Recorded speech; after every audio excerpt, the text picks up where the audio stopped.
In the previous video, we said that money is more about behavior than intelligence, but in the second chapter, the book goes one step further and asks a more uncomfortable question.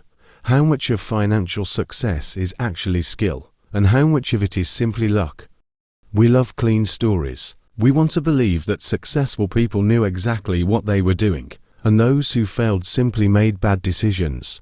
But reality isn't that neatly divided. Not all success comes from hard work, and not all poverty is the result of laziness. Between those two extremes, there is a factor we rarely acknowledge: luck.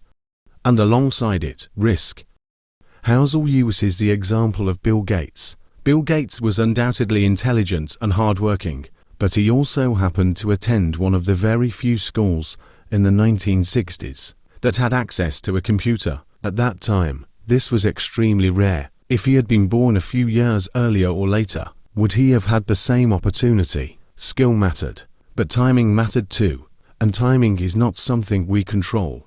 We usually only see the winners, the investors who became billionaires, the entrepreneurs who built empires, the inspiring success stories. But thousands of people took similar risks and failed. We don't hear their stories. This is called survivorship bias. When only the survivors are visible, skill appears larger than it really is. Risk is not just the possibility of losing. Risk is what remains invisible until it happens. When outcomes favor us, we call it merit. When outcomes turn against us, we call it a mistake. But many results are shaped by forces outside an individual's control. This chapter is not about avoiding responsibility. It's about understanding reality more clearly. If we accept that luck and risk play a role, we become less arrogant in success and less destructive toward ourselves in failure. Real wisdom means building margin during good times and seeing the bigger picture during bad times. Sometimes failure is not proof of a bad decision. It is proof that risk showed up.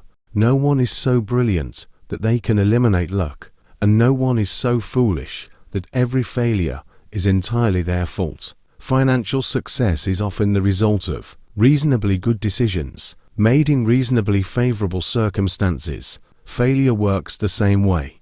When we understand the role of luck, we become more humble in success, more rational in failure, and more cautious in decision-making. We realize that money is a game of probabilities, not certainties.